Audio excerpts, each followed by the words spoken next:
Hi, my name is Jacob Moak, and today I'm interviewing Pastor Kim for the Central Southern Illinois Synod's Gifted for Ministry project. So, why are you a pastor? Well, I think the simple answer is that the gifts I have matched a need and that God called me. When did you realize that God was calling you to be a pastor? How did you know? I would say that there were two people who were very influential in helping me realize that I might be called. The first was when I was 7 years old, and my neighbor invited me to attend Sunday school and church with her daughter, who was the same age. Mm-hmm. See, my parents were not connected with church, and so that was really my first introduction into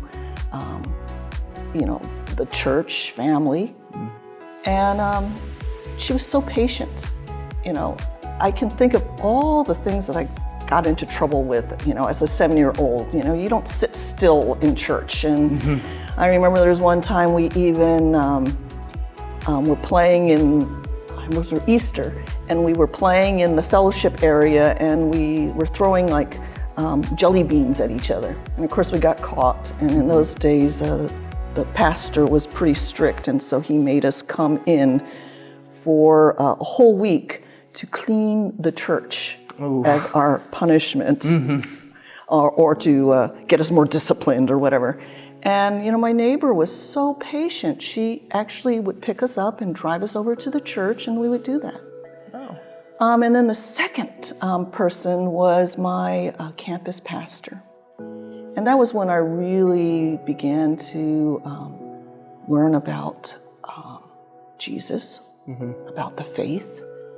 Ended up being baptized because I had not been baptized prior to that.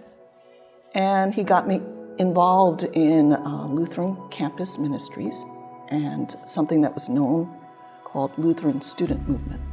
Okay. And then one day he called me into the office and said, I'm going to be on vacation next week, and I would like you to help lead worship and to maybe give a little message while I'm away. Mm-hmm.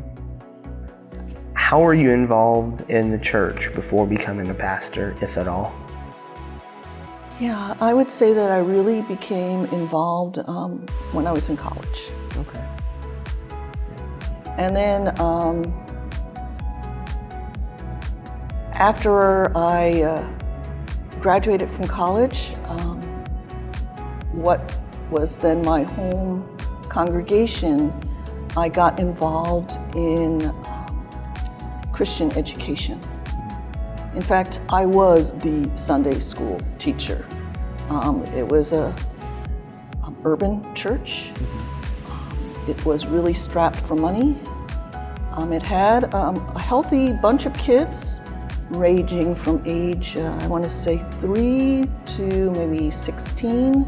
I want to say there was 18 of them, but we didn't have any funds really to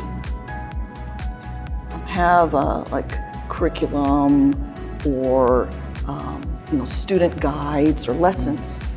So I was roped into working with this very large, diverse group, doing kind of an experimental program where I would teach or read the Bible story. We as a group would think about it and then learn by acting it out. Oh, okay. And I just remember one day we were learning about Saint Stephen and how he was the first Christian martyr and died for his faith.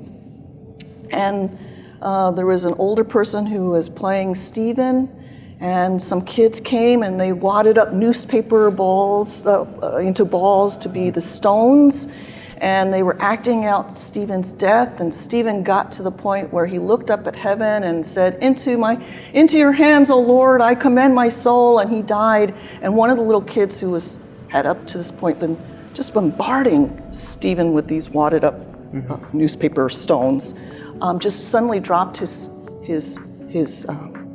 newspaper and started crying. and said, I can't do this. And I need God to forgive me. And that was just such a beautiful moment. Besides leading worship, what do you like most about being a pastor? Because I'm a pastor, I'm in a unique place and time to witness all that God is doing in and among the people of God. And I love to hear people's stories about how God has called them to their vocation or ministry. I love to see how God has helped them grow in their faith and shaped their discipleship. And sometimes you see some really miraculous things. You know, there's just no escaping that God is very present and a very present help, and sometimes a challenge. You know, I've seen people who've been transformed, and you might say their heart was converted. So what are you most excited about or looking forward to in your coming years of ministry? It's people like you, Jacob. You know, when I see people who might have started or who were involved in the church simply because of their parents. You know, kind of like my neighbor. Come along and, you know, I'll bring you to church. You know, it'll be a great opportunity to play with you know, your friend. But then over time, you know, there's this growth and there's this passion and there's this realization like, hey, I have some gifts. And I can use these gifts this way. And when I see people kind of turn their lives over to God, or that they realize, hey, you know, I'm a child of God, I belong to God, and you know, these people are my brothers and sisters, and I'm part of something really big. So that's really what excites me when I see that growth and development, and that's what makes me hopeful about the church. I don't have a crystal ball. I don't know what, you know, even this congregation is going to look like in 20 years. But part of me says, I can't wait to find out.